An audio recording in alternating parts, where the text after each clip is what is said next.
Well, hi everyone, welcome to The Firewall. I'm Bill Whittle. You know, one of the things that we conservatives, especially Tea Party conservatives, are most suspicious of is this growing trend towards elitism. And we have pretty good reason to be suspicious of it.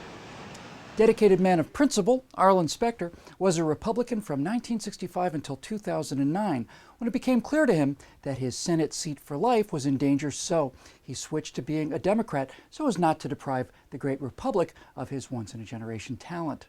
Charlie Crist down in Florida took millions of dollars from Republican donors until he was defeated in the Republican primary, and so he decided to run as an independent so as not to deprive the great republic of his once-in-a-generation talent.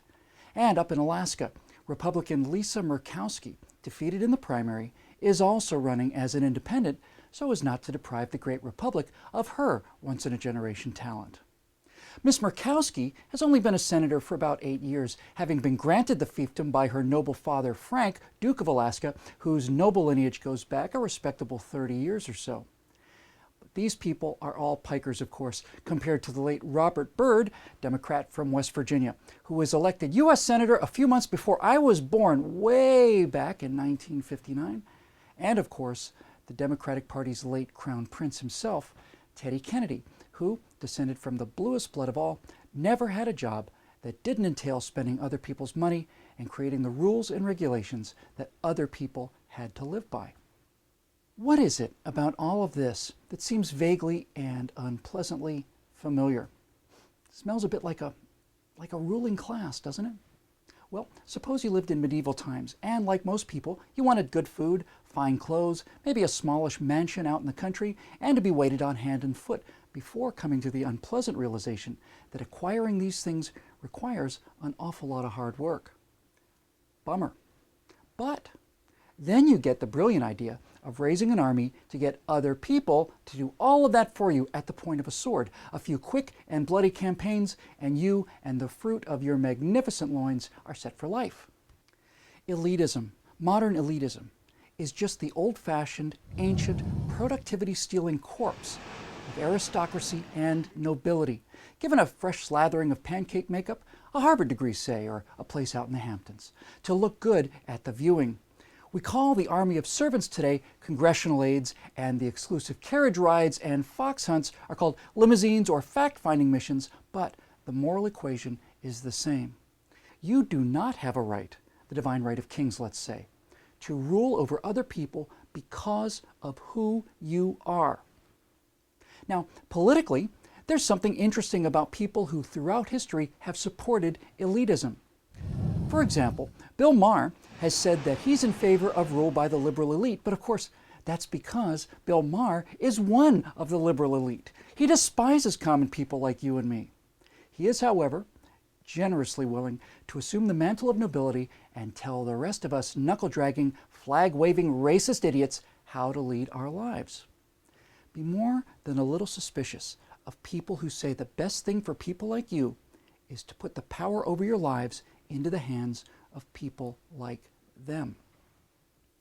But the real issue here when it comes to rule by the elite is the practical argument, whether or not it actually works. And it doesn't work.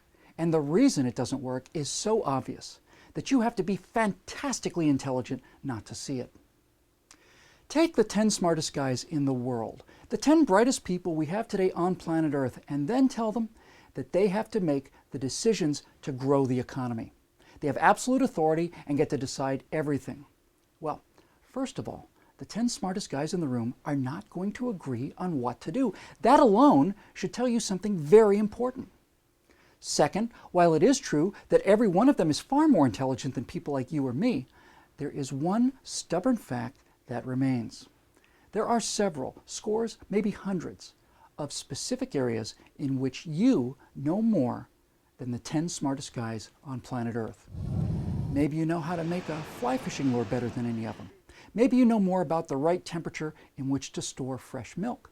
Maybe you know more about the details of the Battle of Cannae on August 2nd in 216 BC. Or maybe you better know how to fly an instrument approach in quarter-mile visibility. There will always be something, actually there will always be many things, that you know better than the smartest people in the world. Now, The American economy is simply the set of tens or hundreds of small transactions taken by 300 million people. That comes out to billions, thousands of millions of individual decisions being made every day. How do 10 Harvard-educated whiz kids in a very nice office in Washington, D.C. know, for example, more about what it takes to run a gas station in Boise, Idaho, than the guy who actually runs the gas station in Boise, Idaho? How can this economic team of geniuses know what he pays for his groceries, what percentage of his income goes to college for however many kids he has, what his savings amount to, where he plans to go on vacation, what year he plans to retire, and all of the thousands of other factors that make up that individual man's decision to set the price of gasoline for his little neighborhood up in Boise? Now multiply those thousands of factors across hundreds of millions of individuals and realize that they're all tied together. The price that man in Boise sets for gasoline determines what the man a few blocks down has to pay out in costs to fuel his trucking company, or whether or not the woman at the next pump spends or saves enough in gas to afford to buy a flat-screen TV at Best Buy. Who is smart enough to track all of that, let alone interpret it, let alone plan it? No one is that smart. No 10 people that smart, no 1,000 people are that smart. The level of intelligence of the 10 smartest people in the world is not 10 times or 100 times or 1,000,000 times less than what is needed to run an economy. The 10 smartest people in the world are many hundreds of millions of times too stupid to understand something that complex. The only way the elites in Washington who want to rule over our lives can track or even pretend to predict something this complex is to control every aspect of it, to have every single economic decision need an approval filed in triplicate at the appropriate government bureau. They must tell you what to do, when to do it, how to do it, all of that in order to ensure that you live your life according to their master plan. And then everything slows down to fit through this intelligence bottleneck until it eventually collapses. And we have seen this time and time and time and time again. My friends, life is not a series of billiard balls on an infinite, frictionless plane where all of the interactions and collisions can be predicted out into infinity. Humans are unpredictable and often unreasonable. Any equation with human nature in it becomes chaotic. Two humans are chaos squared, and the variables involved in 300 million humans making up the U.S. economy can be described as chaos to the 300 millionth power.